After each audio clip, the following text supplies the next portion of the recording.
Bonjour à tous et bienvenue dans cette vidéo où je vais vous faire une démonstration de Whitewash. Alors pourquoi cette démonstration? Parce que je trouve que la vidéo officielle entre guillemets du tour, elle rend pas hommage à l'effet parce que c'est pas très bien filmé. C'est filmé de loin, on voit pas trop bien ce qui se passe sur la table. Le son est pas très bon, voilà, donc c'est pour ça que j'ai décidé de vous faire une petite vidéo pour que vous puissiez bien vous rendre compte de l'effet et de la qualité de ce tour, parce que moi je trouve qu'il est vraiment génial. Donc l'idée c'est que vous allez faire choisir une carte à un spectateur et à l'aide d'un jeu, vous allez donc retrouver cette carte dans un jeu en demandant d'abord si c'est rouge ou blanc, rouge ou noir, etc. Et au final vous allez montrer la carte du spectateur, et alors qu'en fait toutes les autres cartes dans le jeu sont complètement blanches. Donc c'était la seule carte, la carte du spectateur c'était la seule carte présente dans le jeu, dont le reste des cartes étaient complètement blanc. Alors comment avez-vous bien pu prévoir le choix du spectateur? C'est ce que vont se demander votre public. Donc, je n'ai pas de spectateur parce que souvent on me dit que les spectateurs, ce sont des gens que je connais, etc. Et donc ils sont peut-être complices. Donc là, je ne vais pas prendre de spectateur. On va simuler le choix du spectateur avec des dés. Donc ce gobelet qui est vide. Je ne sais pas si on voit bien. Voilà. Avec des dés qui sont tout à fait normaux. Ils ont tous 6 faces, 3, 1, 4, 6, 5, 2, etc. 2, 4, 5, 1, 6, je ne vais pas prendre celui-là, 6, 5, 1, 2, 4, etc. Voilà, ils ont tous 6 faces, ils ne sont pas truqués, ils sont transparents, donc il n'y a pas de poids dedans. Ils sont vraiment à chaque fois un tirage différent. Voilà. Donc il y en a 8, Silver 48, donc ça fait un choix entre 6 et 48, donc on n'est pas loin des possibilités d'un jeu de 52 cartes.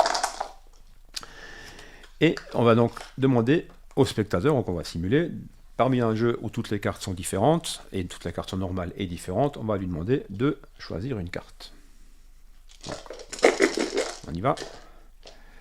Voilà, donc on va additionner les points. On a 1, plus 2, ça fait 3, plus 2, ça fait 5. Plus 5, ça fait 10, plus 5, ça fait 15, et 6, 21, 22, et 3, 25. Donc on va prendre la 25e carte.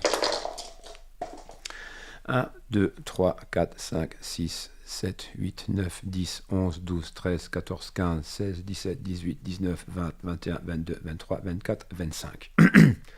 Ok, alors avant de montrer la carte choisie par le spectateur, je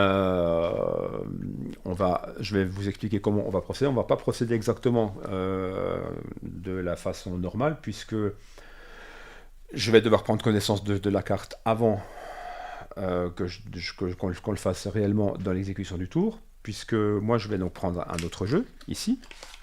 Alors, on peut déjà montrer au public que le jeu est complètement blanc en expliquant que le magicien utilise des cartes spéciales qui s'impriment à la demande. Dès qu'on a besoin d'une carte, il suffit qu'on utilise ce type de jeu magique et on arrive à imprimer la carte dont on a besoin. Et c'est ce qu'on va essayer de montrer ici. Donc, en fait, vous allez demander aux spectateurs d'éliminer petit à petit des cartes du jeu, en demandant d'abord si c'est rouge ou noir, si c'est pique, trèfle ou carreau ou cœur, etc. Mais comme je vais devoir prendre connaissance de la carte avant, je vais séparer les cartes avant, préalablement. Ok ? Alors, on va déjà séparer d'un côté, on va se mettre à peu près à la moitié ici, d'un côté les cartes noires et de ce côté les cartes rouges. Donc mémorisez bien, ici à gauche noir, à droite rouge. Et là on va séparer en deux les piques et les trèfles.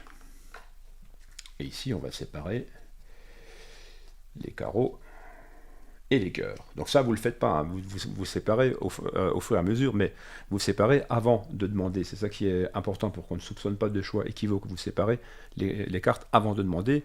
Vous séparez d'abord le jeu en deux, vous dites à gauche vous avez les noirs, à droite vous avez les rouges, et donc si le spectateur vous dit noir, vous prenez bien les cartes de gauche, et si vous dites rouge, vous prenez bien les cartes de droite. Il n'y a pas de choix équivoque. Donc là, je l'ai fait préalablement, puisque je vais devoir prendre connaissance de la carte. Donc je demande au spectateur, est-ce que c'est une noire ou une rouge? Il me dit noir, donc j'élimine les cartes rouges.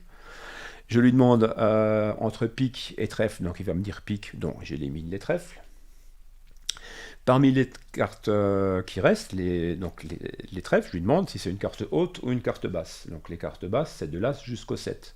Donc là, en l'occurrence, il me dit une carte haute, donc je prends 2, 3, 4, 5, 6, 7, j'élimine les 7 premières cartes et je garde les cartes hautes. Okay, donc là, je vais mettre, donc on a 8, 9, 10, valet, dame, j'en ai oublié une, et roi.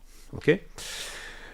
Et là, je lui demande de me montrer sa carte, puisque je lui ai dit où était chacune des cartes. Pour l'instant, je ne la connais pas, hein, donc le spectateur me montre celle-ci. Donc je lui dis, bah voilà, bravo, effectivement, c'était bien la carte que vous avez choisie.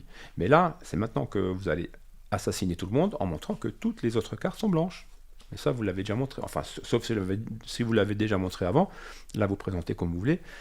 Soit vous montrez avant, et du coup, boum, ben, le spectateur se rend tout de suite compte que la dame de pique, c'est la seule carte du jeu. Ou sinon vous ne le montrez pas avant, et là vous révélez les autres cartes en montrant qu'elles sont toutes blanches, et vous montrez que le reste du jeu est totalement blanc.